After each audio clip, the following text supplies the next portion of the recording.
who coincidentally, and this happened after I gave him a call yesterday. I actually sent him a text yesterday, and he said he could do this.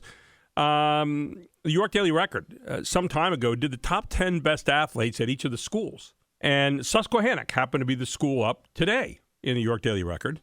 And our next guest was rated the all-time best athlete ever at Susquehannock. Back in 1976, he was an all-state selection in football and basketball, was scouted by Major League Baseball teams as an outfielder. He passed for 2,795 career yards while quarterbacking the Warriors to a league title as a junior. Earned a football scholarship to Syracuse University. In basketball, he scored 1,145 career points, led a state playoff team that year. In fact, I had a chance to be an assistant coach in that team. And in baseball, he hit 400 as a senior, 16 for 40, and was scouted by the Toronto Blue Jays, Baltimore Orioles, and others. He is Randy Edsall, who is the head football coach at the University of Connecticut. Good morning, my friend. How are you? It's been a long time. Yeah, it has. I'm doing good. How about yourself? Well, we're doing great. And, of course, as people know, you're a native of Glen Rock. And we're not going to ask you to sing any of the carol songs this morning, but I know you could if you had to, right? Oh, yeah. I still remember a few. I figured. Well, it's been an interesting year for you because, you guys had off for a year. I mean, the COVID thing, you decided not to play. And I wanted to get to really two things with you this morning, Randy. First of all, by the way, third thing, congratulations on being named the number one athlete of all time at Susquehannock by the York Daily Record. Pretty cool thing. Yeah, that is pretty neat. I mean, it's 45 years after graduating. That's kind of hard to believe, but I appreciate them, and again, I can sit here and smile about something this morning. Well, yeah, I got you. I got to tell you a quick story though about Randy, and he'll probably hate me later on, but we were on our way up. They talked about playing the state playoffs, and I think he was a junior that year, or maybe a senior. And we're driving to Scranton on a bus, and it's this horrible weather. We're driving up the hill to Scranton, and we stop at this roadside stop. Everybody get out and stretch their legs. And I remember standing there, we're looking at a map to see how far it was to Scranton to play, and Randy's standing there with a bunch of other guys, and a guy comes over, he says, "Hey, you guys are a basketball team?" And Randy said, "Yeah." He said, "Well, where do you live?" He goes, "Well, we live in Glen Rock." And the guy said, "Where's that?" He said, "It's right next to New Freedom." And I remember you giving the guy directions to New Freedom. The guy still had that quizzical look on his face, Randy, but it was, that's where we were at that time, right? So I don't know if you remember that moment or not, but it was fun. Oh, yeah. No, that was our senior year because we went up to play the Wilkes-Barre GAR at the Scranton CYC. Yeah. And,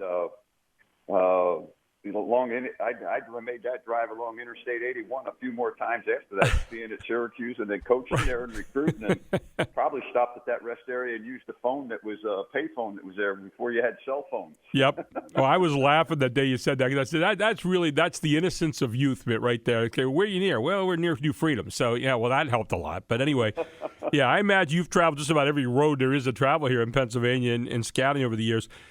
How hard is it to come back this year after having a year off due to COVID? I mean, you guys had that decision last year, and obviously you're getting back into it. And what things are you still kind of really having to be aware of right now, even as we seem to be coming out of this thing, although we've got a new strain that seems to be getting some more talk right now? Your thoughts on that?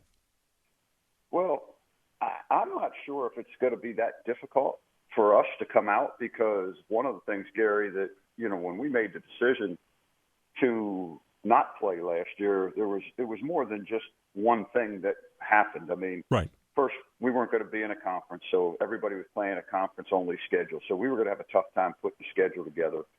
Secondly, the protocols within the state of Connecticut really wasn't going to allow us to play because nobody could tell me how we were going to prepare for games in terms of dressing at the stadium and doing these things, and then just in terms of what had to happen when you got into contact tracing, all that. And then plus the fact is when I looked at our team, we've had to play so many guys as true freshmen over the last 3 years before that. Right. And now to be able to not play and let those kids really redshirt, get bigger, stronger, faster, we were able to teach them more about playing football, offense, defense, our schemes and everything else. It was a no-brainer for us, not to play. And now we're just a totally different team. And people will see that when we take the field in August. But it was the best decision we ever made. And when we made it, we never looked back, and our kids embraced it. And now they're very, very hungry and eager to be able to get out there and play in August. And, and that's all you can ask for. So I don't think it'll be different. I think you'll see a bunch of hungry guys that want to play that haven't played. Their bodies have been reshaped and they're different, and they didn't take a beating. So I think we helped them a lot in a lot of ways as we go into this season. You know, something else too, Randy, and a lot of people know this about you, some don't. You're kind of an old school guy. I mean, a lot of people see you, you're kind of hip and you're this, younger guy, but you're kind of an old school guy. You still believe that the student means something to the athlete, that the student is an important part. And I imagine last year also gave them a chance to acclimate to the college kind of atmosphere in terms of the books and getting down to the studies and those kind of things. Am I wrong on that, or is that kind of where it is at too? No, that really helped the incoming freshmen. The only thing that was hard for those guys is, I think, hard for a lot of people is just the online learning. We were online, and that was the first time for some of those kids to ever do that, which was very, very difficult. But we navigated our way through that. But, again, most of these kids aren't going to go on and play in the NFL. And so the degree is the thing that's most important. And even if they do go on and play in the NFL, maybe 2 to 6 years, 7, anybody that makes more than that is an oddity. But so again, you want them to have the education. And for me, that's something that I've always been a stickler for, and making sure that they did the right things in the classroom, because I wouldn't be where I'm at today if I didn't have my education and was able to, get an undergraduate degree and a master's degree from Syracuse. A lot of people, heard those accolades I gave you in the beginning, but when you went to Syracuse, a lot of people think, Division I scholarship and all this, and you go there, and all of a sudden you find out there's a whole lot of people like you that are in a great big pond, and so if you'd have gone there and just counted on playing, well, maybe it wouldn't have been the great ending. But you went there, and you also learned. You became an assistant coach there. You went to Boston College. You went to the Jacksonville Jaguars. You were at Georgia Tech. You went to University of Maryland, where you were a head coach. Obviously, Connecticut, you built that into a program, and now you come back there again, and you're working on that again. So, when you think about what you took in terms of the mind stuff over just the physical stuff, that is so important to remember what you just said a moment ago, is coming back and being able to transfer that into learning and then taking that on into a career that's been very successful for you. Well, I think first and foremost, everybody's got to understand there's plenty of opportunities in life. And, if you work really hard, opportunities will present themselves. But then once you get those opportunities, you got to continue to work very, very hard and take advantage of the resources that you have around you in order to enhance yourself as you're dealing with those opportunities. And I think that was the one thing that I did, even though, I played a handful of snaps, I long snapped and as a backup quarterback, maybe about 20 snaps in my whole college career.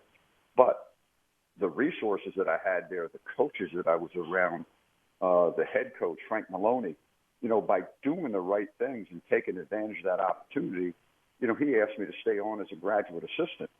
Well, then by doing that, I surround myself being around guys like Tom Coughlin, George O'Leary, Gary Blackney, Jerry Angelo, who was in the pros for many years, Dennis Fitzgerald, a bunch of guys, Kenny Baker, Jim Rogers, all these guys that I was like a sponge, and I took all this in. Right. And then fortunately, when Dick McPherson came on, after Frank left, he kept me on. And basically, I just did what I was supposed to do and worked hard to take advantage of the opportunities. And I think that's the great thing, that there's our opportunities, take advantage of them, and understand that you're going to start at the bottom and you got to work your way up, and you got to be patient. If you do the right things, good things will happen. And that's really what has happened to me. Randy Edsall, the head football coach, University of Connecticut, also a Glen Rock native, graduate of Susquehannock High School, who just told me he had his second hole-in-one recently, which, that's noteworthy. We got to mention that.